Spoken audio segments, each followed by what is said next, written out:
Hello, everybody, and welcome to another episode of Trek Canon. So, today we get back to the thing that we all love, Star Trek. And today we're going to be doing a review of the entirety of season 3 of Star Trek Picard.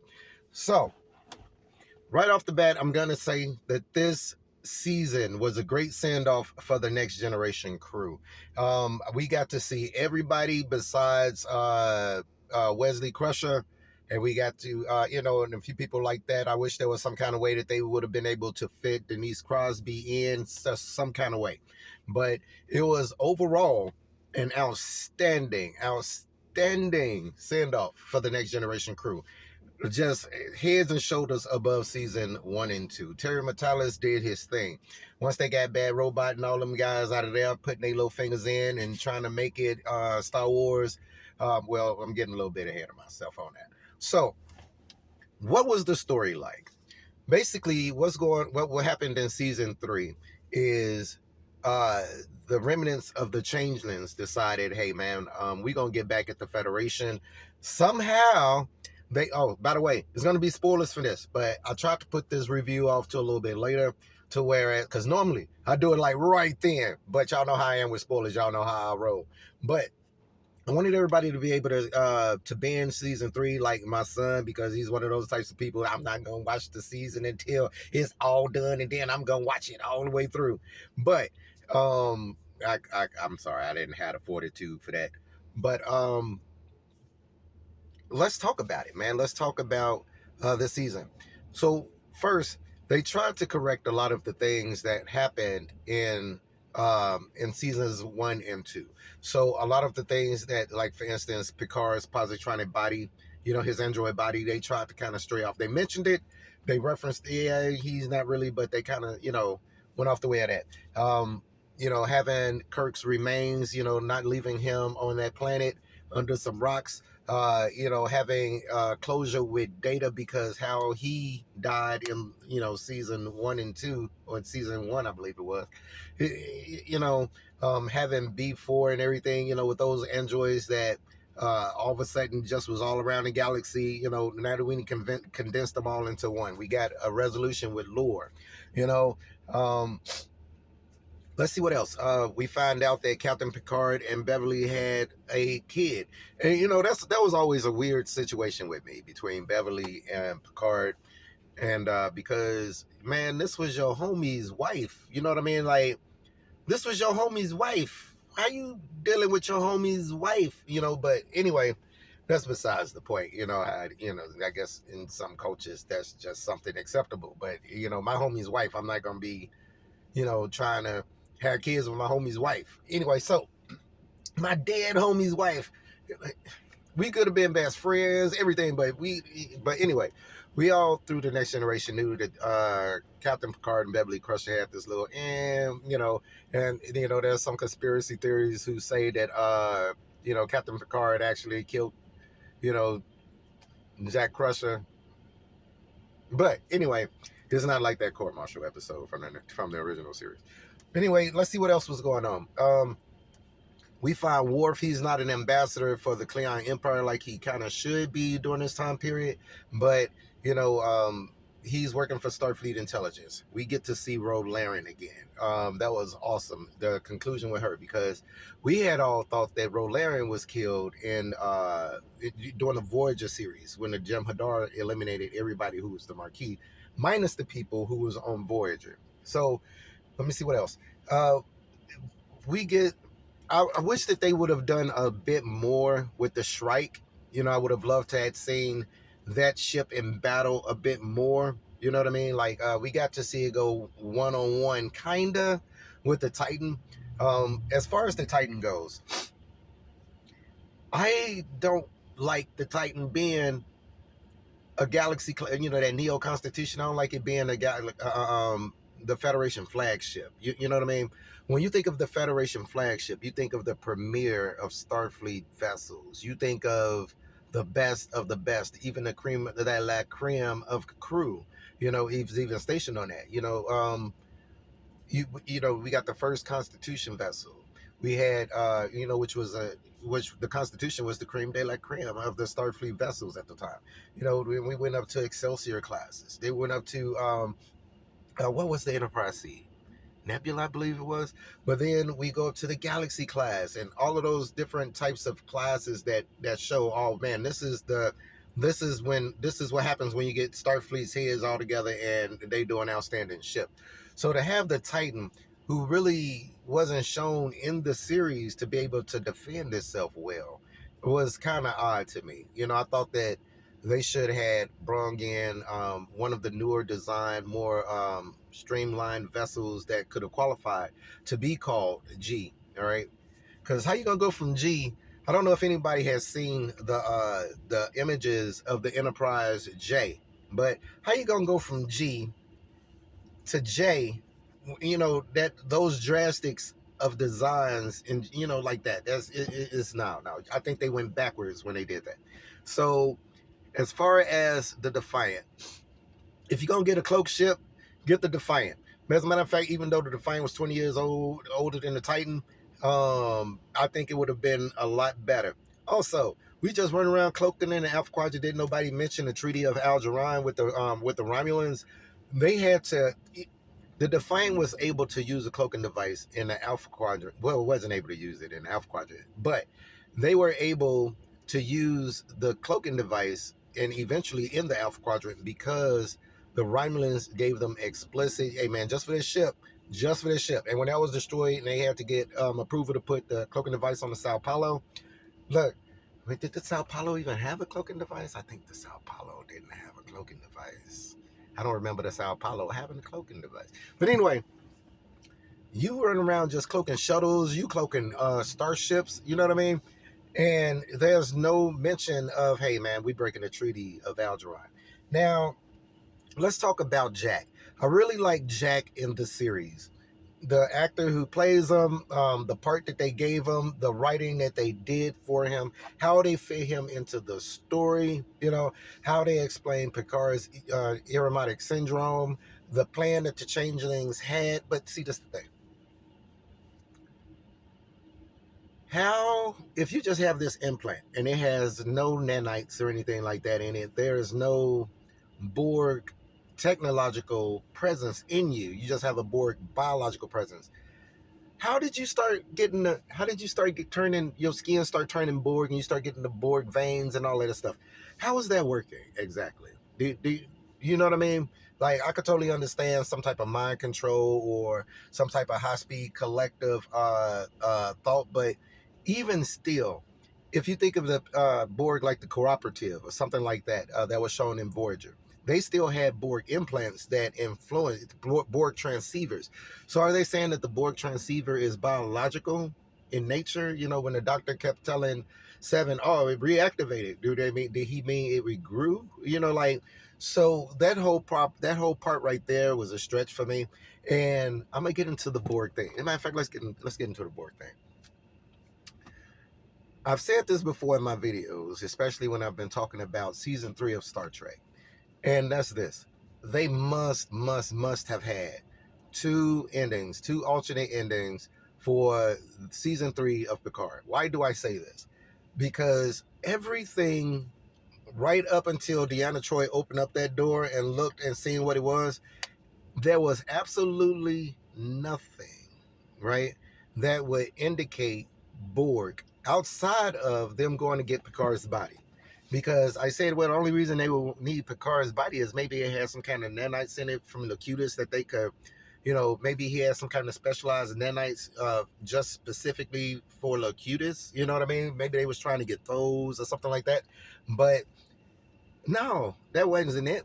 They was trying to get this aromatic. They was trying to understand this Borg implant, biological implant, and then use them and then take place of transporter chiefs and do that.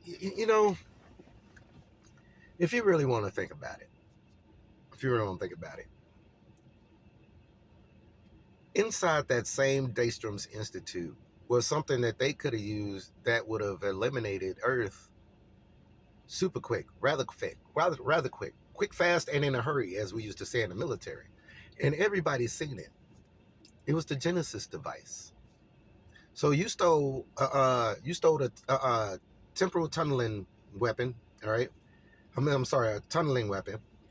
You stole the body of Picard so that you could have this elaborate plan to work with the Queen of the Board and turn Starfleet to the board. And you walk past Kirk's bones, well, Kirk's remains, and you walk past the Genesis device. The actual Genesis, for those of you who don't know, and I don't know why you would, but the Genesis device is a device that reshapes worlds according to how you want it to be. Basically, it's a guide torpedo. Okay, so the only thing they needed was that. Matter of fact, they could have stole the temporal thing, hid the fact they stole the Genesis device, opened up a portal, and just dropped the Genesis device right there on Earth. Gone. I mean, gone. Less than a day. Gone. Right? But they decided to come up with this elaborate plot. Now, the Daystrom Institute. I've always considered the Daystrom Institute to be a place of learning. All right. Yeah, I'm pretty sure they would have had their, black book operations section, everything like that. But whenever historically I've thought of the Daystrom Institute, it was this institute kind of like saying, well, I go to Yale or MIT. All right. It wasn't a military facility that that was like that, more like a military facility jail type of Roswell type of one of those types of things, a black site, if you will. So that's weird to me because it says it in the name, institute. We're an institute. we I go to, I've learned at the Daystrom Institute, so that was a little odd to me. It was nice to see the blending of the various crews into this, all helping out. The way that everybody had their own stories and ways that they contributed and ways that they were trying to piece together the things. But alternate endings. The Power Wraith. I understand, everything that they talked about up until, like I said, Deanna opened up that door, led to the Power Wraith, a weak and ancient voice. But the Borg aren't really that ancient. We don't know how ancient they are, but I don't really consider the Borg an ancient force. You know what I mean? If they were ancient, I think that they would have done a lot more in the galaxy as far as assimilating people than what they've been doing. When they was talking about the red vines and the red tentacles that was growing on the walls, when it was fire, the color red itself, red eyes that glow. First of all, Borg eyes don't glow. Borg eyes do not glow. I'm gonna need everybody to listen. Borg biological eyes do not glow. Okay. That being said, Power Wraith eyes glow, and they glow red. All right, we seen it when the Power Wraith took over Jake and Kieran them. All right, and go Dukat. The fire, Borg care nothing about the fire. Excuse me. Borg care nothing about the fire. There's never been nothing in canon where you've seen on Borg ships fire. Never, not never. All right. Only people that deal with fire like that, all right, would be the Power Wraith. The Borg being, attached to a collective isn't going to give you, and when I say being attached to the collective, like, so when Jack went red, when he went different, was he then therefore now the collective? Did he have billions of people's or millions of drones intellect in his head? Because as I understood it, when he turned different, he was just able to whoop butt real good. You know what I mean? He had no intellect that would be like, oh, okay, well, I'm technologically able to now program the ship to do this, or something that the Borg would be able to do. That being said, the Power Wraith wouldn't really be worrying about hand-to-hand tactics either. They are almost godlike beings, so I don't know what was going on with his abilities because that being said, Seven should be able to kick quite a few butt because she spent more time as Borg. You know what I mean? And she actually has implants. She should be able to do the same things that Jack was doing, right? Do you know what I mean? And if the collective is talking to Jack, Seven would hear it. Seven would hear it. By extension, Picard would hear it. If Borg was running around communicating in any way with Jack, in his proximity is Seven and Locutus, they would have heard it. They would have been, hold up. Are y'all hearing Borg? Because I'm hearing Borg. Like, is that just me? But none of that. You know what I mean? So the way that they kind of link that all together, but these are just kind of my gripes about it. I'm kind of going over, like I said, the season as a whole. Now, as far as vetting, she was an interesting protagonist. I was hoping that they would have fleshed out her more. She had kind of like the story that Odo had, except for in Odo's situation, when they found out that he was a sentient life form, they wasn't doing all that no more. They was like, oh man, my fault. I'm sorry. But Section 31, who just happens to work out of the Daystrom Institute for some sort of reason, they was like, all right, we're going to capture some changelings, which would be the case that Section 31 would definitely have did that. Because one, how would they develop the virus if they didn't have test subjects? Okay. And that being said, a changeling, the way they infiltrated Starfleet and the Federation would be the ultimate infiltrators, the ultimate agents for Section 31.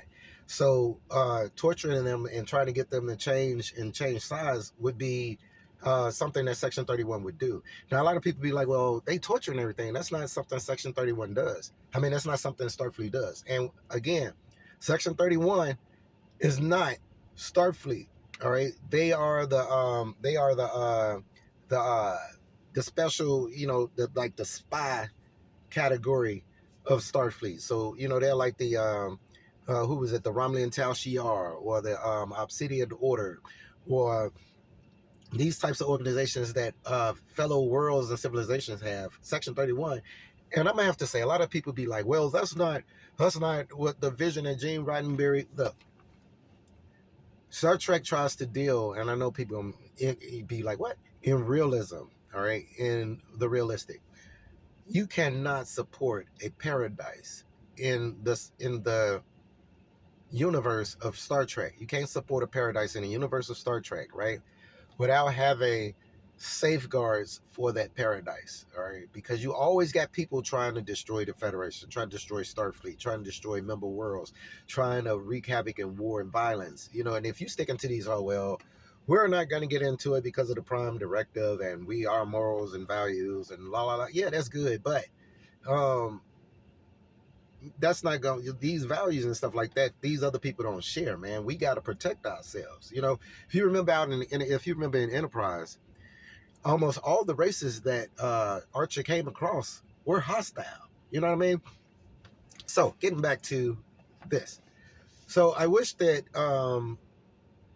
the Shrike would have done. They would have done more with the Shrike. I wish they would have done more with Vati. I wish that they would have explained what's the deal with the thing she was talking to on her hand. She cut off her hand and it turned into this. Was that the Borg Queen? Why would the Borg Queen put nanites inside of a changeling? How did that relationship even come to pass? How did a Borg cube end up in Jupiter atmosphere and nobody for all this time and nobody noticed it? How did the transporter people end up putting all these biological changes into the brains of all these people in Starfleet, and nobody during that time got a checkup, got a scan, got no medical type of something that will require them to, hey, you're a little different than this pattern a little different than before. Like it's so much going on there. We had the fact that the changelings had evolved to whereas they could like have organs and everything like that, which I thought was something that happened anyway, because Odo said a long time ago, when a changeling becomes a rock, it becomes a rock. It's not like hard on the outside and then changeling fluid goo on the inside. It's a fucking rock. You know what I mean? So when a changeling becomes whatever it becomes, a humanoid, a human, for instance, all right, then it's a human. It scans as a human. If it's scanning as a human, that means, so let me get this straight. You trying to tell me then that the scanners in Star Trek, they only scan topographic, they only scan surface, they don't, we know for a fact they go down to the DNA level, All right. We know for a fact that you can't tell the computer something on a ship and the computer scans, because every time you give a certain priority type of command to the computer on a starship, it scans your DNA, your biology, all right, your life signs, and be like, oh, okay, you are authorized to do this. All right. Which is why when everybody got turned to the kids, they couldn't just be running around doing stuff. Okay. So when the changes was running around doing all this changeling, and they had they were human, or they were whatever they were turning into. So I don't know what that inconsistency was between what they were talking about in season 3 and canon of changelings. You know what I mean? If that was the case, we could have just put a tricorder, oh, you gooey on the inside, you not. No, no, no. And then mimicking the blood, but there's no DNA. I mean, like, okay, so we do the blood test, it don't change to a changeling. I mean, the blood don't turn into a changeling to revert back, but it doesn't have DNA, man. Like, it don't have DNA. It's so much that was going on with this. So much. The queen eating her subjects. I don't know what was up with that. Look, let's talk about this neurolytic agent. A lot of people seem to think that Janeway destroyed the Borg. And I'm going to point you guys to one little simple thing that happened in the very episode Endgame in Voyager. Remember when Admiral Janeway released that neurolytic agent, everybody started breaking down, everybody started tripping, falling apart and all that good stuff, right? And the Queen was like, oh, wait a minute. We got a sphere that's out there that this did not affect. They found a way to adapt to it, all right? The one that ended up chasing Voyager through the transwarp conduit, the one that was messing Voyager up, right, the one that Voyager ended up busting out of. Now, it could be said that the Borg wasn't able to get those adaptations or those changes because that particular sphere that learned how to avoid it was destroyed, all right? But if that's the case, if that one sphere was able to do it, out of all the trillions of Borg around the galaxy, all right, there would have been some other Borg that did not succumb to that. All right. So to have this be like, well, the whole Borg is decimated because of this neurolytic agent.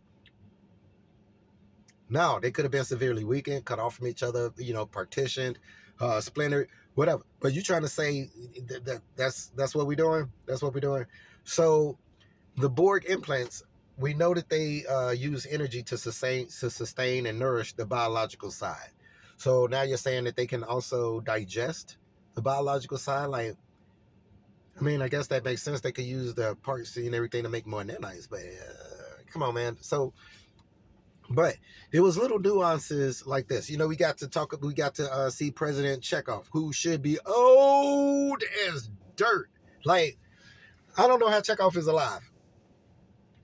I don't know how Chekhov, I don't even know how they put that in there. Because Bones was old as crap in Encounter at Farpoint. Bones, yeah, Lyndon McCoy. He was in the final episode. I mean, he was in the second part episode of Encounter at Farpoint. He was old as dirt, right? He was older than oldness, all right? And you trying to tell me that Chekhov, yeah, I know Bones was older than Chekhov, but you trying to tell me we got 200-some-year-old humans running around and they the president of the Federation? No. Get out of here with that. But it was a nice shout out. Naming his first name Anton, after the actor that played him, it was nice. So let's talk about how it ended. So we get this this big elaborate plan to destroy the Federation and assimilate Earth and la la la. Did anybody else notice that every starship was in orbit around Earth? What happened to the starships in defense of the neutral zone? What happened to the starships in defense of over there next to the wormhole in the Gamma Quadrant? What happened to the ships in defense and everything around Cardassian Romulan worlds?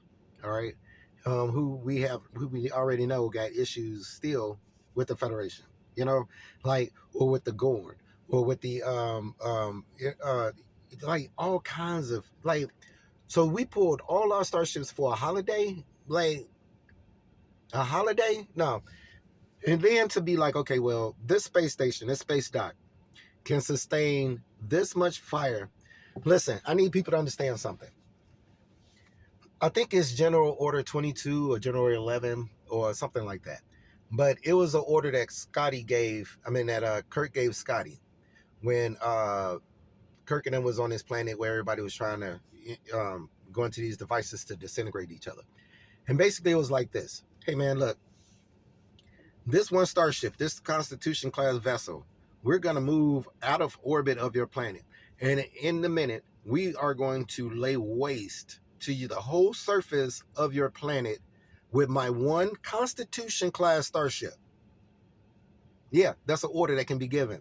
All right. I think it's like Order 22 or 11. Watch the episode.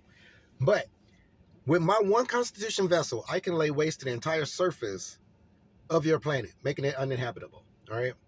The Defiant was able to shoot 2 torpedoes into the atmosphere of a world and make it uninhabitable for 70-something years. All right. You have an entire an entire fleet of Starfleet vessels, and it's taking them that long to not only eliminate planetary defenses, but the space dock and Earth. Like, all of that should have been gone. Like, if one Constitution class starship can do that kind of damage to the surface of the planet, think of the advancements outside of a Constitution class ship. Let's say a Galaxy, Nebula class, Excelsior class, all these class vessels, you'd be like, that was a whole lot of fire for that. And then you got this one, the Titan says, all right, I'm going to come out of cloak and I'm going to strafe the Starfleet formation. I'm going to start shooting at them. All right. And they didn't get destroyed. Now, I know it's plot armor, but they didn't get destroyed. Now, when 7 of them took over this Titan, the Titan should have been separated from the fleet and destroyed, just like it was shown with the Excelsior. Why was it taking so long? I have a lot of questions. Then you got the D-class vessel, which was, look, let me tell you something. I love that. That was beautiful. I love the D. The Enterprise D Galaxy class vessel is one of the most beautiful designs of a starship ever. It is beautiful. The design of the Defiant, beautiful. Starship designs back then was just beautiful. So, in essence, did this season have its problems? Yes, it did. But was the story worth the problems? Was the story good enough to support us sitting down and being like, oh man, this is awesome? I'm gonna have to say yes. As a lifelong Trekkie, this is being my religion. I'm gonna have to say I really, really, really enjoyed it. The things that they fixed, the things that they addressed, far outweighed the issues of the last seasons. Like, it wasn't, when you open up the turbo lift, it wasn't a big old open space, like that. It wasn't, they had the Star Wars strafe thing it was rushed. The last episode was rushed. I said that in my last video. It was rushed. They tried to cram too much into that final episode. All right. But again, it was still good. Them playing poker, sending off like they did in All Good Things. Beautifully done. The way Data, the way they was able to finally answer the question, how do you feel? Yeah, I feel, So I want you guys to take a look at this new season of the final season of Star Trek Picard. Let me know what you guys thought. Is it worth the watch? By golly, yes. It is an outstandingly great send-off and heartfelt, entertaining, action-packed, mysterious. It was the doo-doo. It was the doo-doo. Anyway, thank you guys for watching this particular bootleg episode. I couldn't put my edits in here, but that's how the brother is out on the road. Please subscribe to the channel if you haven't. And as always, peace, recycle, and say the whales. You guys be cool.